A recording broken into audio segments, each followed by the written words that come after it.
Okay, oops, thank you very much, everybody. Wow, so many people. Great to see so many people here. So I'm the director of, am I too loud? I'm the director of cybersecurity, based in Krakow, as you said, and I'm actually one of the leaders of Cisco systems in Poland, which, by the way, is the #1 place to work in Poland, according to our employees, so thank you very much for that. I've also wanted to say thank you to the gentlemen that are here. So I see quite a few men in the audience. So thank you for also taking the time and for supporting us women in technology. I have to share with you that I was actually only found out I was going to do this keynote speech 1.5 weeks ago. So my boss, Phil Wolfenden, was meant to be here today. And any of you that were keeping a track of the agenda will know. But I have to say, I'm really, really pleased to be here. It's one of the pieces of advice that I give to people is to take a risk every now and then and to push yourself out of your comfort zone. And that's absolutely what I'm doing today. So hopefully, closer? Okay. Thank you so much. So hello again, everyone. So yeah, thank you. So, as I mentioned, one of the pieces of advice that I always like to give people is to take a risk and push themselves out of their comfort zone. And actually, that's what I'm doing today. I only found out a week and a half ago that I was going to be doing this. And so I was trying to decide what to share. And I'm going to share a few of the things that I've learned along my career and some things that really I wish I'd known at the beginning. And hopefully that will help you as well today. Okay, so these are my top 3 tips for your career. The first one is to have a plan. So I didn't have a plan, and at the beginning of my career, and once I took the time to really think about what I wanted to do and where I wanted to go, I actually started to make much faster progress in my career. So that's my #1 tip, have a plan. The second one is to do what I'm doing today, and that is to take a risk. I've taken a few bold steps, a few risks in my career, and again, I've made the most progress when I've, both personally and professionally, when I've really pushed myself and tried something new. And then the third one, which is really, really fundamental, and it's something that I'm still working on today as part of my development plan, is to be kind to yourself. Because it's so easy to get wrapped up in work and focused on work and not to have a good work-life balance. And it's really key to success. So, there you go. Now, let's talk about having a plan. So, this is my career path in pictures, particularly my early in career. It's pretty random. So my first job was at the age of 14 when I worked in a pet shop. I always wanted to be a vet, so I was quite happy to work in a pet shop. And I did many other jobs after that. I basically was following the money. I was a waitress. I worked in a shop. I worked in a supermarket. I was a barmaid. Although it's very random, I actually did learn something from every single one of those jobs. I learned about customer experience, which is my job today. It's so important that customers are satisfied and to keep customers satisfied. So that was a very key learning very early on in my career. The other thing I learned was the importance of hard work and also a really good value for money and work ethic. So don't worry if you don't have a plan, because I certainly didn't early on, and there's always time to really sit and think about what you wanted to do. Okay, so, no, I'll stay on that one. So my first professional job was when I left university, and I still didn't have a plan. I left and I graduated as an economics graduate, and I went to my first kind of careers fair, and everyone jokingly said to me, "Don't worry, Anna, you don't need to worry about your career. 75% of economics graduates become accountants anyway." So I was like, no, I don't want to be an accountant. I want to rebel. I don't want to follow the crowds. I want to be individual. And my first job was an accountant. So Again, I kind of went with the flow. I went with and kind of followed the crowd. But I absolutely loved being an accountant. And if there's any financial accountants in the room today, well done, because it gave me a really strong foundation that really stood me in good stead for the rest of my career. In 2000, I became a woman in tech. So I moved from accountancy to working for a UK service provider. And that's when the fun really began for me. So it was at the mobile phone boom, so 2000, and it was a really exciting time. It was fantastic. And I did really well I worked for O2, I did really well there. And then in 2006, I got approached by Cisco to join Cisco, and I have to say, I went for the interview practice. I never intended to actually take a job at Cisco. I didn't think I was that technical. But I moved into Cisco, and I moved into a business operations role.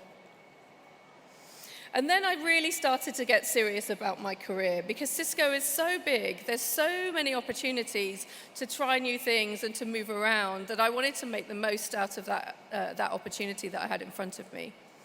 So I worked really hard, I made lots of connections, and I increased my experience with every single role that I took. I made lots of sideways moves. And everything was going really well until in 2011, I found myself in the middle of a restructuring, which is quite stressful, actually. And at that time, I really sat down and thought, okay, what do I want to do? This is an opportunity for me. Where can I go? What do I want to do? How do I want to get ahead? And so I took the most exciting thing that was on offer, and I led the program for the London 2012 Olympics for Cisco sponsorship, which was, again, out of my comfort zone, but amazing, really exciting, very visible. Like if we'd got something wrong, that would have been a bit of an issue for the billions of people that were watching at home. But it was 18 months. I knew that at the end of that 18 months, I would have to find another job. And I got very, very serious about making sure that that next move was the one that was going to benefit me, not just benefit the company. So I sat down and I looked at my strengths. And I think it's so important. Oh, sorry, I've just seen things. And I think it's so important to know your strengths, because if you play to your strengths, you enjoy your work more, and it's absolutely going to give you more satisfaction. So I looked at myself. I'm a business operations manager at the time, and I really knew that I was good at that. So I looked at the most ambitious role that I could go for, which was the Chief Operations Officer of Cisco.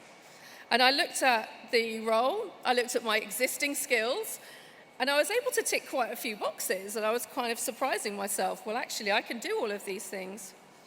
And I also was able to look at the gaps that I had and really focus on, okay, what will my next job give me that's going to help me close those gaps and help me work towards being a COO at the end of the day.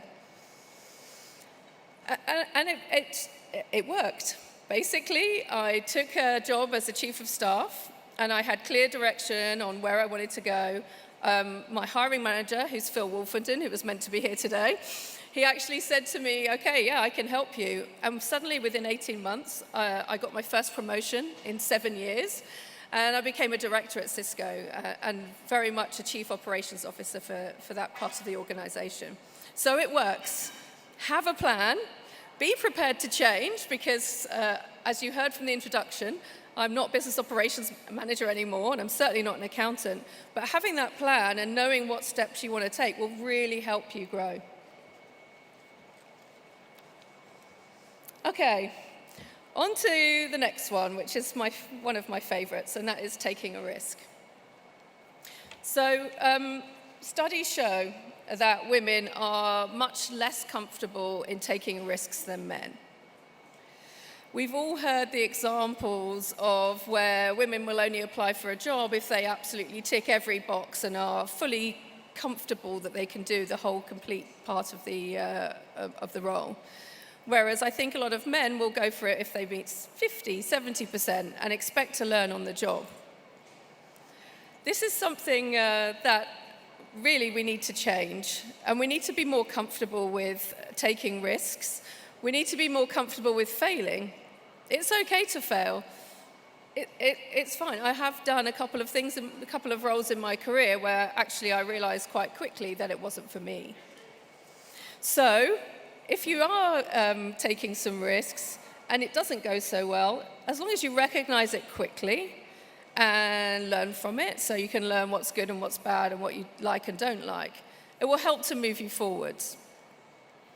So I've taken a few calculated risks in my career, as I mentioned. So each time I've left a role and moved into a new company, it's really been a difficult decision because I've been very comfortable and very well known and very high performer in my previous roles. So when I left my accountancy firm, when I joined Cisco, when I led the London 2012 program, they were all big steps and bold steps and slightly risky. But by far my biggest risk that I took, both personally and professionally, was 2 years ago when I decided to take a role as a director of engineers here in Poland, in Krakow. It was quite, again, a difficult decision, but I had a very courageous conversation with my boss, with Phil, and he encouraged me to think differently about my career. So yes, I was on the track to be a COO and to keep moving upwards in that operations world. But he actually asked me a question, and he asked me, have you ever thought about doing my job? Which was great. It took a little bit of thinking over to think, do I want to suddenly move into, a much more technical role, leading technical people, leading engineers? And obviously, because I'm here now, I decided that I would go for it. And it was a huge change. So I moved from the UK, where I'd lived for 42 years, across to Krakow, didn't speak the language, struggled to go to the supermarket, but I made it through. I also moved from operations to delivery, which was also different, talking about different things, motivating people in a different way, and really becoming more technical. So I know a little bit more about Cisco's technology since I made the move. And I also moved some internal organizations as well. So I didn't work for Phil, and I moved somewhere else. So yeah, it was pretty scary. But I'm very proud that I did it, and I learned a huge amount about myself. I learned a lot of patience because I couldn't understand a lot of what was going on around me, so it helped me to slow down and be a little bit more of a patient person, which for anyone who knows me knows that's very tough for me. And I also learned some skills, and overall I proved to myself that I could do it. So if you're in a position where you're encouraged to take that risk, then do it. Believe in yourself and believe in your capabilities and see what you're capable of achieving. Okay. My last one, and possibly the most fundamental out of all of my pieces of advice, my 3 big learnings, is to be kind to yourself. It is so easy to get caught up in work, to work long hours, and I have to admit that I am a real workaholic, but I'm working on it. I'm working on putting myself first, and it is still one of my biggest development areas today. The way I like to think of it and the way I like to remind myself is with the emergency instructions on an aeroplane. I'm sure we've all been on a plane before. When the oxygen masks come down and the guidance is to fit your own mask before you help anybody else's. And it's true in emergency situations on aeroplanes, I'm sure. I haven't been there. But it's really true for you and for just being work in general. Studies also show that happier, healthier employees are way more productive and create better customer satisfaction. And that's something that Cisco really takes to heart. So we have a lot of well-being initiatives, and we have a real focus on that across the whole organization. It's a very kind culture within Cisco. So my biggest solution, I can see my time's up, but I've got a couple more things to say. So my biggest solution to work-life balance personally was getting a dog. So actually, I had suddenly had some boundaries in my life. I had to look after my dog in the morning, and I had to be home at a certain time, otherwise he would pee on the floor. So I absolutely had to leave the office. And before then, I used to be kind of like working till 7, 8 in the office, not worrying about having to go home. So it was the biggest thing for me that helped me have a start and a finish to my day. And if I wanted to log on later, or if I had to log on later, it was a conscious decision rather than just kind of just working and working and working. So be kind to yourself.